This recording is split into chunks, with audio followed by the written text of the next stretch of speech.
Everyone, আমি যে রেসিপিটা নিয়ে হাজির হয়েছি তার জন্য কড়াইতে দিয়েছি সর্ষের তেল। এর মধ্যে দিয়েছি গোটা জিরে, শুকনো লঙ্কা, জিরে ফোড়ন। এখন দিয়ে দেবো কিছুটা ক্রাশ করে নেওয়া গোলমরিচ, তার সঙ্গে এলাচ। সুগন্ধ বেরোচ্ছে, দিয়ে দিলাম হাফ চামচ চিনি, দেবো পেঁয়াজ কুচি। খুব ভালো করে ভাজা করব। এটাকে আমি লেবুর রস, হলুদ, গোলমরিচ, পেঁয়াজ কুচি, কাঁচা সর্ষের তেল দিয়ে ভালো করে ম্যারিনেট করব। এর মধ্যে এখন নুন আমি ইউজ করব না, আর একটা পেস্ট বানিয়ে রাখছি, তাতে কী কী ইউজ করেছি দেখিয়ে দিচ্ছি। আদা, কাঁচা লঙ্কা, ধনে পাতার ডাঁটি। এর মধ্যে দিয়েছি হাফ চামচ জিরে গুঁড়ো, হাফ চামচ ধনে গুঁড়ো।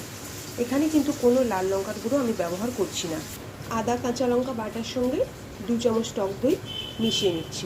রসুনটা আগের থেকে বেটে নিয়েছিলাম, এখন পেঁয়াজ ভাজা হয়ে গেছে, দিয়ে দেবো রসুন। ভালো করে কষিয়ে নেব। বাটা মশলাটা দিয়ে মাংসটাকে আধ ঘন্টার জন্য ম্যারিনেট করে রেখে দেবো। রসুন ভাজার পর দিয়ে দিয়েছি ম্যারিনেট করা মাংস। হাই ফ্লেমে ভালো করে ভেজে নেব, মশলাটা পরে দেবো। আমি বলতে ভুলে গিয়েছিলাম, আমি কিন্তু এর মধ্যে 2টো টমেটো বাটাও ইউজ করেছি। এখন একটু দিয়ে দেবো ঘি দেওয়ার পর দেবো নুন, পরিমাণ মতো নুন। ম্যারিনেটের মশলাটা এবার দিয়ে দেবো। এখানে একটা ভাজা মশলা বানিয়েছি, জিরে, ধনে, শুকনো লঙ্কা আর গোটা গরম মশলা, এটা দিয়ে দেবো। এর মধ্যে আছে জয়িত্রী। কাঁচা লঙ্কা বাটায় মরিচ মুরগি আমার রেডি। কাঁচা লঙ্কা, ধনে পাতা কুচি ছড়িয়ে দিয়েছি। এটা ভাত, রুটি, পরোটা সব কিছুর সঙ্গেই সার্ভ করতে পারেন।